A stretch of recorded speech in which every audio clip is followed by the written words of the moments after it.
আমাদের রথযাত্রা প্রস্তুতির আগের এপিসোডে তো দেখলেই আমরা আমাদের রথের সব লাইট ফিক্স করছিলাম, আর আজকে সেই প্রস্তুতির দ্বিতীয় পর্ব।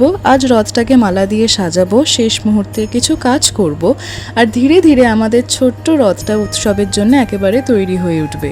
তো চলো তোমরাও আমাদের সঙ্গে থাকো এই সুন্দর প্রস্তুতির অংশ হয়ে। রথ সাজানো মানে শুধু একটু ডেকোরেশন নয়, এর সঙ্গে জড়িয়ে থাকে অনেক আবেগ, অনেক স্মৃতি, আর পুরো পরিবারের একসঙ্গে কাটানো কিছু সুন্দর মুহূর্ত। কেউ রথের শেষ কাজগুলো করছে, কেউ যত্ন করে ফুলের মালা দিয়ে সাজিয়ে তুলছে, আবার কেউ ছোট ছোট খুঁটিনাটি ঠিক করে দিচ্ছে যাতে রথটাকে দেখতে আরও সুন্দর লাগে।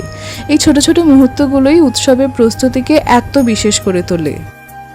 ধীরে ধীরে রথটা যেন একেবারে নতুন রূপ নিতে শুরু করেছে। প্রতিটা ছোট্ট সাজ, প্রতিটা যত্ন আর প্রতিটা কাজের পিছনে লুকিয়ে থাকে অনেক ভালোবাসা।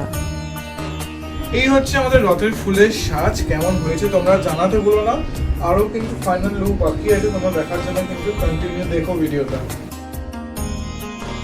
সবাই মিলে একসঙ্গে এই প্রস্তুতি নেওয়ার আনন্দটাই আলাদা, আর সেই আনন্দেই রথযাত্রা আসল সৌন্দর্য। রথযাত্রা শুধু একটা উৎসব নয়, এটা আমাদের ছোটবেলার অনেক স্মৃতি, অপেক্ষা আর পরিবারের সঙ্গে কাটানো কিছু অমূল্য মুহূর্তের নাম। শেষ মুহূর্তের এই ব্যস্ততা, চারিদিকে আলোর সাজ আর উৎসবের আবহ সব মিলিয়ে মনটা যেন আগেই বলে দেয় জয় জগন্নাথ বলার সময় একেবারে চলে এসেছে।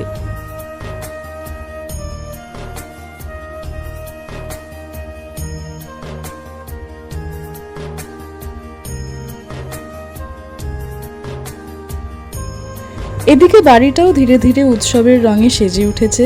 চারিদিকে আলো, শেষ মুহূর্তের ব্যস্ততা, আর আকাশটাও যেন একেবারে পুজো পুজো আবহ তৈরি করে দিয়েছে।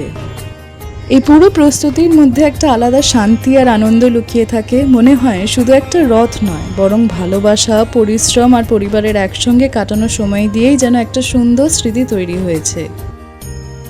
আমাদের রথ প্রস্তুতির এপিসোড 2 এখানেই শেষ করছি, কিন্তু একটা ছোট্ট কথা, আমাদের রথের ফাইনাল লুক কিন্তু এখনও দেখানো বাকি। পুরো সাজানো রথ, সব ডেকোরেশন আর শেষের অসাধারণ লুক দেখতে অবশ্যই এপিসোড 3 মিস করো না।